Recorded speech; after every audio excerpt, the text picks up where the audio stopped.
Hello, Manuel Shachov. Hello. Let's talk about the Jewish or the Israeli identity. From your perspective, Hawara, what is happening with the settlers? What is happening with the Israeli army? What is your perspective? How did that occur? What is happening is that the settlers who were kept under control under previous governments have now basically joined the government. There are two major representatives from the settler community. It's Smotrich and Ben-Gvir. So they feel free to do what they want to do. And one of them said that Israeli army should erase. Yes, Smotrich said the Israeli army should erase Hawara. So the settlers are trying to do that.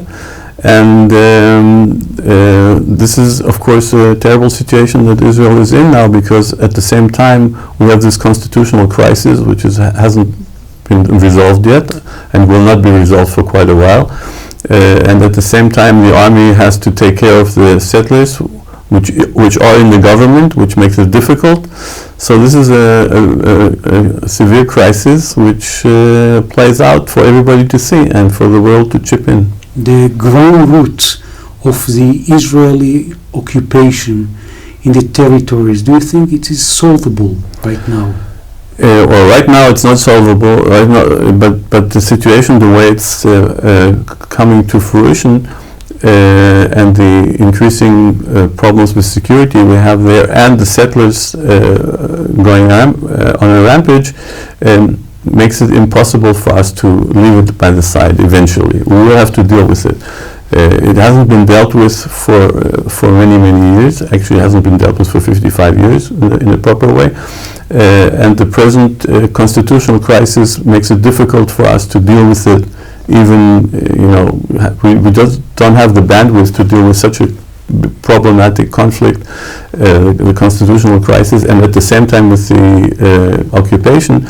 But we will have to deal with it, and what's happening is helping to remind us, because the denial has always been there. It'll be much more difficult to leave it by the side. As a former member in the Israeli Air Force and in the Israeli Mossad, you're seeing, reading your friends that are saying, well, this is not the democratic deal that we sign on. We are not going to be part of these units serving under a dictator.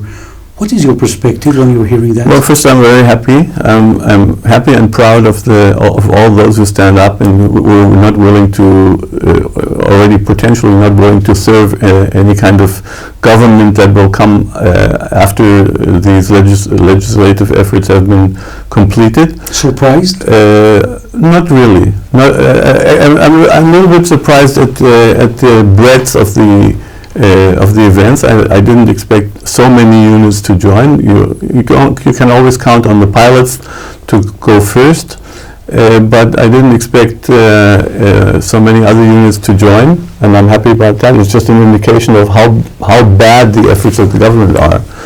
The problem being, of course, that I would have been happy if more would have been protesting earlier, also about the occupation. And that happened in 2003, but also not at to the extent it's happening now. So I think the Jewish community is more concerned about the Jewish community than about everybody who's under our sovereignty, and that's something we have to remember. Do you think that the chief forces, the head of the Israeli army, of the Israeli Mossad, of the Israeli Shabak, at the end of the day, if they will have the opportunity to decide, we're hearing the last decision of the Israeli Supreme Court or the Israeli government, who do you think they will choose? They'll stick to the Supreme Court. No doubt that they'll stick to the Supreme Court. And why? Because for two reasons. First of all, because that's the contract they signed up under. Okay, this is a democracy, and they know that the Supreme Court needs to have its independence in order for this to be a democracy. So this is the contract they signed up for, and the other thing is for their own self-protection. Because if at the moment the Supreme Court is not cannot do judicial supervision anymore. They are exposed abroad for whatever happened here during the occupation, and none of them want to be exposed to other legal proceedings. Let's talk a bit about the Israeli economy. What do you think is going to be the borders of the collapse of the Israeli shekel? Well, I think what's happened, the economy will call the shots in the end. In the end, the government will cave in because of the economic influence. The impact is considerable, and not only do hundreds of economists and experts from all over the world, recently Bloomberg and Nurli Rubini, and who not, is chipping on, and Jacob Frankel, who chipped in and said that this is detrimental to Israel's economy. It is clear it is, and the slide has already begun. So the government, if the government doesn't realize it'll continue to do tremendous harm to Israel's economy. And so you're saying basically that the startup nation couldn't allow itself, because it's not the money in the bank account of the state of Israel, basically couldn't allow itself that the startups will go overseas to America or to Europe. Well, the problem is that the government basically doesn't have any control what's happening. Okay, the economy today, the economy is a global economy, and when they see something is going the wrong way, they just go away. And not only do they go away, which is one part of the thing, they also don't come.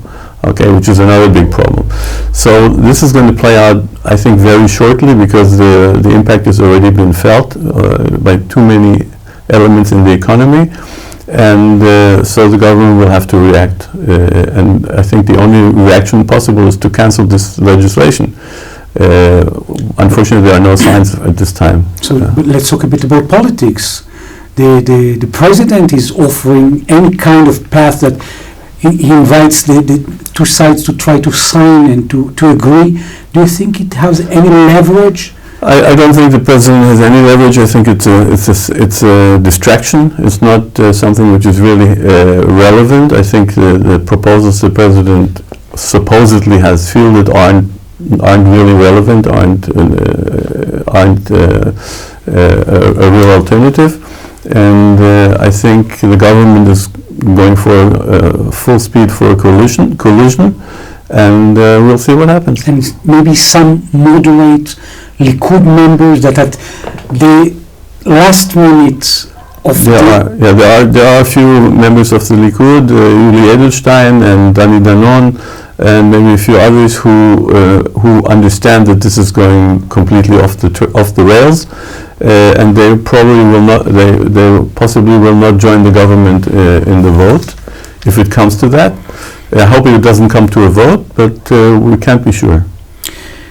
Do you know, every time that we're talking together, we're looking for an upside. Today it's a special holiday, Purim. It's a special happy holiday.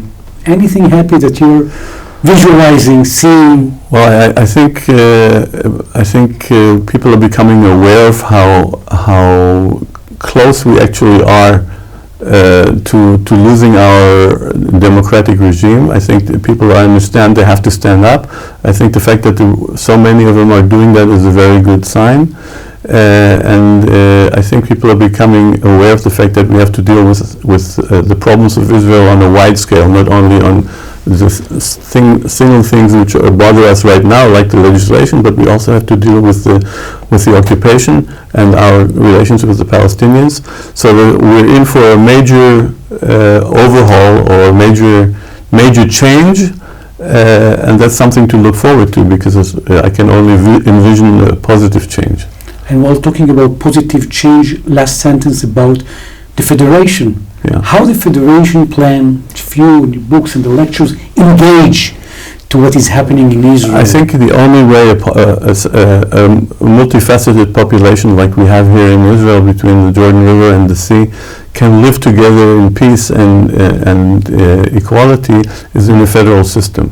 And I think people are beginning to realize that, and more and more people are hearing about federation, and we continue to work towards that and spread the word. So federation will come to fruition as the sooner the better. The identity in Hebrew, in English, in Arabic. Emmanuel Shachaf, people that want to be part of the community. On Facebook, Emmanuel Shachaf, or Identity: The Quest for Israel's Future. I'm there. Emmanuel Shachaf, I want to thank you very much. Thank you.